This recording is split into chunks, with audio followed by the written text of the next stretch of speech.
नमस्कार. आज मी तुम्हाला खानदेशी पदार्थ मुगाच्या एडण्या दाखवणार आहे. तर मुगाच्या एडण्या मी तुम्हाला दोन प्रकारात दाखवणार आहे. चला तर मग साहित्य बघूयात. एडण्या बनवण्याकरता आपल्याला लागणार आहे 2 वाटी हिरवे मूग आणि अर्धी वाटी तांदूळ. हे मी 4 ते 5 तास स्वच्छ धुवून भिजवून घेतलेले आहेत. आपल्याला आपण जर डायटिंगवर असू किंवा आपल्याला डायबिटीज असेल तर आपण हे तांदूळ वगळू शकतो. आता आपल्या खानदेशामध्ये मुगाच्या एडण्या ह्या मूग दळून आणून पण बनवतात. आता माझी आई मला जे देते ते असे मूग छान भाजून दळून आणते आणि ते पीठ मला देते. तर ह्या पिठाच्या सुद्धा आपण एडण्या बनवणार आहोत. कशा बनवायच्या ते शिकूयात.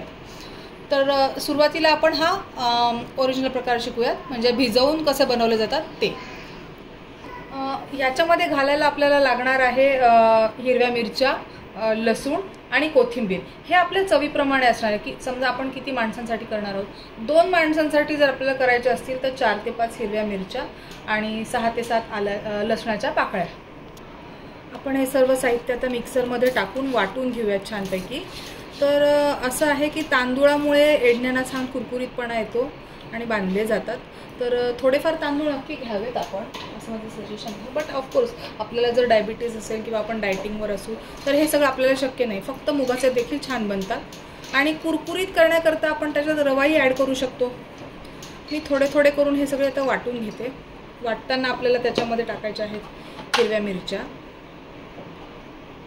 आणि लसणाच्या पाकळ्या. आम्ही जरा फिक्कं खातो त्यामुळे मी कमी टाकते आहे. चवीपुरतं मीठ. आता तुम्ही विचार करत असाल माझं मीठ थोडंसं वेगळं दिसतंय तर मी पिंक सॉल्ट वापरते, आपलं नॉर्मल मीठ वापरत नाही. थोडीशी हळद आणि 2 चमचे धणे जिरे पावडर. तुम्ही बघत असाल की मी एक कांदा आणि टोमॅटो सुद्धा चिरून ठेवले.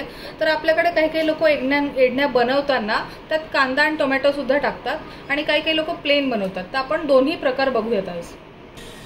तुम्ही बघू शकता छान बारीक मस्त वाटलेलं आहे मी हे एडण्यांचं पीठ. आणि हे पिठाबद्दल सांगते. हे जे माझ्या ह्यानी दळून दिलेलं आहे हे जेव्हा मला करायचं असतं तेव्हा मी लसूण आणि मिरची ह्याची बारीक पेस्ट करते, ह्याच्यात घालते आणि हे एक अर्धा तास भिजवून ठेवते आणि मग त्याच्यानंतर त्याच्या एडण्या करते. तर आपण बघूयात आता एडण्या कशा करायच्या. मी इथे बिडाचा तवा तापत ठेवलेला आहे. तुम्ही निर्लेपचा सुद्धा वापरू शकता. आम्ही बिडाचा वापरतो. त्याच्यावर आपल्याला थोडंसं मी तापत ठेवलेलं आहे ऑलरेडी आणि थोडंसं तेल टाकून घ्यायचं आहे. फार नाही,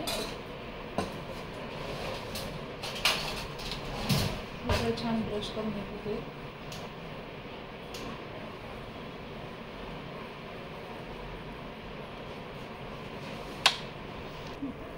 याचं थोडंसं पुसून घ्यायचं आपण टिश्यूनी, कारण की नाही तर मग ते पसरत नाही.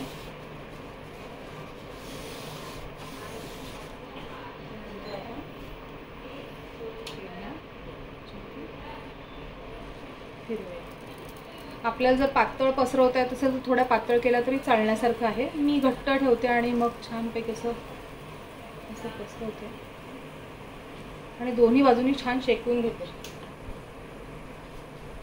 एडणी आणि होत आहे. थोडंसं तेल टाकायचं वरतून. निर्लेपचा तवा असेल तर अजून कमी तेल लागतं. हा बिडाचा आहे तर थोडंफार लागतं आपल्याला तेल.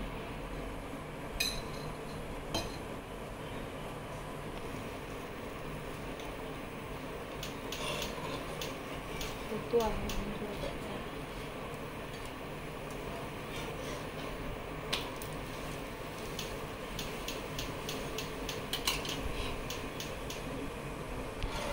बघू शकता की एडणी मस्त छान तयार झालेली आहे.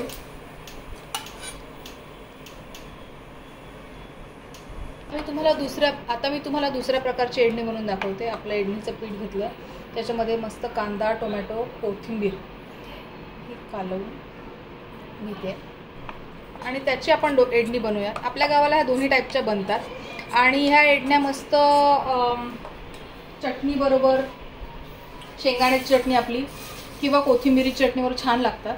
नाश्त्याला खाता येतात, रात्रीच्या जेवणालाही खाता येतात. हलक्या फुलक्या असतात, बिलकुल पोटाला त्रास होत नाही.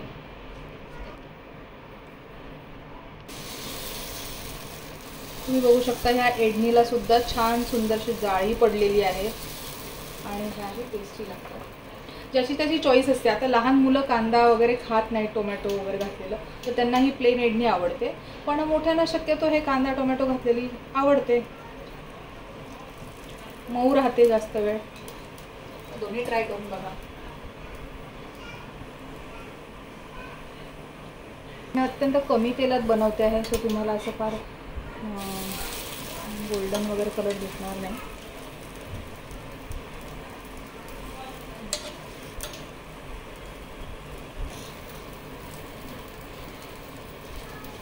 तर अशा आपल्या छान अशा मुगाच्या एडण्या तयार झालेल्या आहेत. तुम्ही करून पहा आणि मला नक्की सांगा कशा झाल्या. तुम्हाला आवडली का रेसिपी? थँक्यू.